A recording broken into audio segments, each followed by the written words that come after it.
یہ مسلمان کفار سے زیادہ ناپاک اور خطرناک ہے۔ وہ بادشاہی کے نشے میں بدمست ہے اور صلیبی ان کی جڑوں میں داخل ہو گئے ہیں۔ صلیبیوں کو شکست دینے سے پہلے ضروری ہو گیا ہے کہ ان مسلمان ریاستوں پر قبضہ کر کے انہیں سلطنت اسلامیہ میں مدغم کیا جائے اور خلافت بغداد کے تحت لایا جائے۔ اس کے بغیر اسلام کا تحفظ ممکن نہیں۔ ان خطروں کے باوجود کبھی کبھی کوئی بہت بڑا قافلہ صحرا میں نظر آ جاتا تھا۔ گھر سے چند میل دور سے ایک قافلہ گزر رہا تھا۔ اس میں 100 سے زیادہ اونٹ تھے، بہت سے گھوڑے بھی تھے۔ قافلے میں تاجروں کا مال تھا اور چند ایک کنبے تھے۔ ایک کنبہ ایسا بھی تھا کہ اس میں 2 جوان لڑکیاں تھیں، یہ بہنیں تھیں۔ قافلہ حسب معمول مسلمانوں کا تھا۔ کرک کے علاقے سے قافلہ گزر رہا تھا تو صلیبیوں کو پتہ چل گیا۔ انہوں نے اپنی فوج کا ایک دستہ بھیج دیا جس نے دن دہاڑے قافلہ پر جا حملہ کیا۔ قافلے کے گھڑ سواروں نے مقابلہ تو بہت کیا مگر صلیبیوں کی تعداد زیادہ تھی۔ وہاں ریت خون سے لال ہو گئی۔ صلیبیوں نے بچوں تک کو کاٹ ڈالا۔ 15-16 جوان سال مسلمان رہ گئے۔ انہیں قیدی بنا لیا گیا۔ دونوں لڑکیوں کو پکڑ لیا گیا۔ اونٹوں اور گھوڑوں کو مال و اسباب سمیت کرک لے گئے۔ یہ قافلہ جب کرک میں داخل ہوا تو آگے آگے قیدی تھے۔ ان کے پیچھے پیچھے 2 گھوڑوں پر 2 لڑکیاں سوار تھی جن کا لباس بتاتا تھا کہ مسلمان ہے۔ ان کے پیچھے صلیبی تھے جن کے چہرے پر نقاب تھے اور ان کے پیچھے مال و اسباب سے لدے ہوئے گھوڑوں کی قطاریں تھی۔ لڑکیاں رو رہی تھی۔ کرک کے شہری تماشا دیکھنے کے لیے باہر نکل آئے۔ وہ تالیاں بجاتے اور کہہ لگاتے تھے کیونکہ وہ جانتے تھے کہ لوٹا ہوا قافلہ مسلمانوں کا ہے اور قیدی بھی مسلمان ہے۔ ان قیدیوں میں ایک جوان سال قیدی آفاق نام کا تھا۔ یہ دونوں لڑکیاں اس کی بہنیں تھی۔ آفاق زخمی تھا، اس کی پیشانی اور کندھے سے خون بہہ رہا تھا۔ وہ لٹے ہوئے قافلے کے آگے آگے شہر میں داخل ہوا تو تماشیوں کو دیکھ کر اس نے بلند آواز سے کہا، کرک کے مسلمانوں، ہمارا تماشا دیکھ رہے ہو؟ ڈوب مرو۔ ان لڑکیوں کو دیکھو، یہ میری نہیں تمہاری بہن ہے، یہ مسلمان ہے۔ ایک صلیبی نے پیچھے سے اس کی گردن پر گھوسا مارا، وہ منہ کے بل گرا۔ اس کے ہاتھ رسیوں سے پیٹ پیچھے بندھے ہوئے تھے۔ ایک قیدی نے اسے اٹھایا تو آفاق پھر چلایا، کرک کے مسلمانوں، یہ تمہاری بیٹیاں ہیں۔ اسے 2-3 نقاب پوشوں نے پیٹنا شروع کر دیا۔ اس کی بہنیں چیخ چیخ کر رو رہی تھی اور فریاد کر رہی تھی، خدا کے لیے ہمارے بھائی کو نہ مارو، ہمارے ساتھ جو سلوک کرنا چاہو کر لو، اسے نہ مارو۔ ایک بہن چلا رہی تھی، آفاق خاموش ہو جاؤ، تم ان کا کچھ نہیں بگاڑ سکتے۔ مگر آفاق چپ نہیں ہو رہا تھا۔ تماشائیوں میں مسلمان بھی تھے جو اپنا خون پی رہے تھے مگر بے بس تھے۔ ان کی غیرت ان کی نظروں کے سامنے سے گزرتی جا رہی تھی اور وہ دیکھ رہے تھے۔ ان میں نوجوان مسلمان بھی تھے اور ان میں عثمان سارم بھی تھا۔ اس نے اپنے نوجوان دوستوں کی طرف دیکھا، سب کی آنکھیں لال تھی اور دل زور زور سے دھڑک رہے تھے۔ عثمان سارم تھوڑی دور تک اس قافلے کے ساتھ چلتا رہا۔ آگے ایک غریب سا موچی بیٹھا تھا جو لوگوں کے جوتے مرمت کیا کرتا تھا۔ بدقسمت قافلہ اس کے سامنے سے بھی گزرا۔ اس نے بھی آفاق کی للکار اور لڑکیوں کی آواز سنی۔ آفاق کے چہرے کو خون سے لال دیکھا، اس پر صلیبیوں کا ظلم ہوتا بھی دیکھا، لیکن اس طرح دیکھا جیسے اس نے کچھ بھی نہیں دیکھا۔ اس موچی کو نہ کبھی کسی نے مسجد جاتے دیکھا نہ گرجے میں۔ وہ یہودیوں کی عبادت گاہ میں بھی کبھی نہیں گیا تھا۔ اس کی طرف وہی توجہ دیتا تھا جسے جوتے مرمت کروانا ہوتا تھا۔ اسے کبھی کسی نے بولتے بھی نہیں سنا تھا۔ وہ خلق کراندہ ہوا انسان تھا جسے صلیبیوں کے ساتھ بھی کوئی دلچسپی نہیں تھی اور اسلامیوں کے ساتھ بھی کوئی واسطہ نہیں تھا۔ عثمان سارم چلتے چلتے اس موچی کے قریب سے گزرنے لگا تو رک گیا۔ قیدی آگے نکل گئے، گھوڑے جا رہے تھے۔ جب آخری گھوڑا گزر گیا، تو عثمان صارم نے دونوں جوتے اتار کر موچی کے آگے رکھ دیے اور اس کے سامنے بیٹھ گیا۔ موچی کسی کا جوتا مرمت کر رہا تھا۔ اس نے عثمان صارم کو سر اٹھا کر دیکھا بھی نہیں۔ عثمان نے ادھر ادھر دیکھ کر سرگوشی میں کہا، ان دونوں لڑکیوں کو آج رات آزاد کرانا ہے۔ جانتے ہو یہ لڑکیاں رات کو کہاں ہوگی؟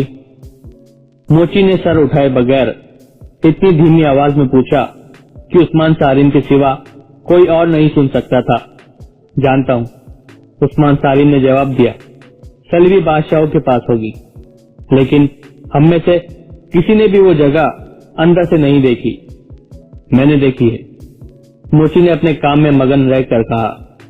وہاں سے لڑکیوں کو نکالنا ممکن نہیں، تم کس مرض کی دوا ہو؟ عثمان صارم نے ایسے لہجے میں کہا جس میں جذبات اور لرزہ اور غصہ تھا۔ کہنے لگا، ہماری رہنمائی کرو، اگر ہم لڑکیوں تک پہنچ گئے اور پکڑے گئے تو لڑکیوں کی گردن کاٹ دیں گے، انہیں صلیبیوں کے پاس زندہ نہیں رہنے دیں گے۔ کتنے جوانوں کی قربانی دے سکتے ہو؟ موچی نے پوچھا۔ جتنے جوان مانگو گے۔ کل رات؟ آج رات؟ عثمان صارم نے دبدبے سے کہا۔ آج ہی رات برجیش، آج ہی رات امام کے پاس پہنچو، موچی نے کہا۔ کتنے جوان؟ برجیش موچی نے سوچ کر کہا، 8۔ ہتھیار سن لو، خنجر، آتش گیر مادہ۔ عثمان صارم نے اپنے جوتے پہنے اور چل دیا۔ سورج ابھی غروب نہیں ہوا تھا۔ عثمان صارم نے راستے میں اپنے ساتھ ہم جوڑیوں کو گھروں سے بلا کر انہیں امام کے گھر پہنچنے کو کہا اور خود امام کے گھر چلا گیا۔ یہ اس مسجد کا امام تھا جس میں عثمان صارم کی ملاقات پاگل سے ہوئی تھی۔ عثمان نے امام کو اپنی زمین دوست جماعت کی امامت پیش کی تھی، جسے جماعت کے ہر فرد نے قبول کر لیا تھا۔ یہ لوگ کسی نہ کسی کے گھر میں مل بیٹھتے اور لاہے عمل تیار کرتے تھے۔ اب ان دو لڑکیوں کا مسئلہ سامنے آ گیا تو عثمان صارم نے ان کی رہائی کا ارادہ کر لیا، جو دراصل خودکشی کا ارادہ تھا۔ وہ موچی کے کہنے کے مطابق امام کے گھر چلا گیا۔ امام بے چینی میں اپنی ڈیوڑی پر ٹہل رہا تھا۔ عثمان صارم کو دیکھ کر رک گیا اور اسے کہا، عثمان، تم نے اس قیدی کی للکار سنی تھی؟ معلوم ہوتا تھا کہ یہ لڑکیاں اس کی بہنیں تھی۔ میں اسی للکار پر لبیک کہنے آیا ہوں محترم امام، عثمان صارم نے کہا۔ برجیش آ رہا ہے اور میرے ساتھ دوست بھی آ رہے ہیں، تم کیا کرو گے؟ امام نے پوچھا۔ تم کر ہی کیا سکو گے؟ میں جانتا ہوں کہ ہماری بے شمار لڑکیاں کافروں کے قبضے میں ہیں، لیکن ان دو لڑکیوں نے مجھے امتحان میں ڈال دیا ہے۔ اس نے منہ اوپر کر کے گہری آہ بھری اور کہا، یا خدا، مجھے صرف ایک رات کے لیے جوان کر دے، یا آج کی رات میری جان لے لے۔ اگر میں زندہ رہا تو ساری عمر ان لڑکیوں کی آہ وزاری مجھے سنائی دیتی رہے گی اور میں پاگل ہو جاؤں گا۔ ہمیں اپنی دانش کی روشنی دکھائیں، عثمان صارم نے کہا۔ مجھے امید ہے کہ ہم آپ کو ایک رات سے زیادہ بے چین نہیں رہنے دیں گے۔ عثمان صارم کے دوسرے ساتھی اندر آئے۔ امام نے انہیں بیٹھنے کو کہا اور تینوں سے مخاطب ہو کر کہا، آج یوں معلوم ہوتا ہے کہ جیسے میری دانش جواب دے گئی۔ مجھے اس طرح بے قابو نہیں ہونا چاہیے، لیکن کوئی غیرت کو للکارے تو جذبے بڑک اٹھتے ہیں، جنہیں مطمئن کرنے کے لیے جوان ہونا ضروری ہوتا ہے۔ لیکن میرے بچوں، میں بہت بوڑھا ہو گیا ہوں، مجھ میں اب برداشت کرنے کی قوت نہیں رہی۔ تم جو کچھ کرنے کا ارادہ کرو بہت سوچ سنبھل کر کرنا۔ ایک ایک کر کے 7 نوجوان اکٹھا ہو گئے اور ان کے فوراً بعد ہی موچی آ گیا۔ اس نے بوری اٹھا رکھی تھی جس میں پرانے جوتے اور اوزار تھے۔ اس نے بوری پھینکی اور کمر سیدھی کی۔ وہ ہنس پڑا۔ وہ جب سیدھا کھڑا ہوا تو کوئی کہہ ہی نہیں سکتا تھا کہ یہ موچی ہے جو دنیا کی گہما گہمی سے رشتہ توڑے ہوئے ہے۔ راستے میں بیٹھا جوتے مرمت کرتا رہتا ہے۔ اس وقت جب وہ امام کے گھر میں تھا اور دروازہ بند ہو چکا تھا، موچی نہیں برجیش تھا، علی بن سفیان کے محکمہ جاسوسی کے ایک خفیہ تجربے کار اور نہایت عقل مند جاسوس۔ اس نے امام سے کہا، یہ لڑکے آج ہی ان لڑکیوں کو صلیبیوں کی قید سے آزاد کرانے پر تلے ہوئے ہیں۔ اس کام میں صرف پکڑے جانے